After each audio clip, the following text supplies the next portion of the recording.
Premièrement, c'est certain, l'aspect physique nécessairement, mais ultimement, c'est beaucoup de caractère, c'est ce qu'il y a derrière la femme. Des belles courbes au niveau des hanches, des fesses, c'est certain que c'est important.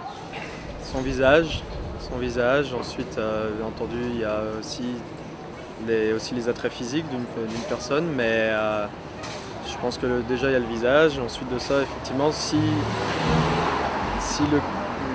les courbes d'une personne peuvent être aussi très belles. Je ne parle pas d'une personne forcément qui ait forcément des seins énormes ou de très belles fesses comme on peut le penser, mais si des courbes qui soient bien proportionnées,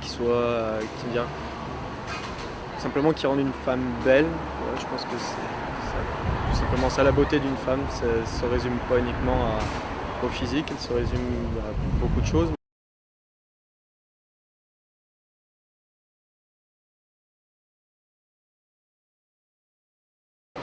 C'est vraiment la réalité, mais vraiment beaucoup de Photoshop, beaucoup des femmes qui représentent la perfection qui peut très difficilement être atteinte avec du maquillage, une forme exagérée si on veut, surtout la minceur. Je pense qu'il est responsable de beaucoup de troubles alimentaires, puis bref, de beaucoup de pression chez la femme, comme quoi elle doit être belle pour être acceptée socialement. Bizarrement, c'est le mot sexy qui me viendrait à l'esprit.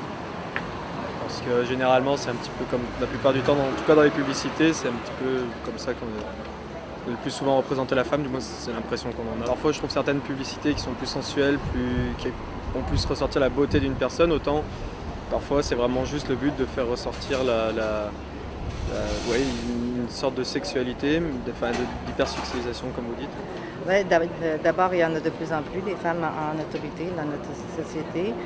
On a des beaux modèles, les femmes parlent plus, les femmes s'expriment plus aussi, prennent leur place. J'écoutais justement cet après-midi une émission où on revenait en 1963, où on présentait, en 65, on présentait la première émission pour femmes à Radio-Canada, et où je pense que c'était Lise Payette qui disait: on ne vous parlera pas de couture, on ne vous parlera pas de cuisine, on va vous parler des femmes.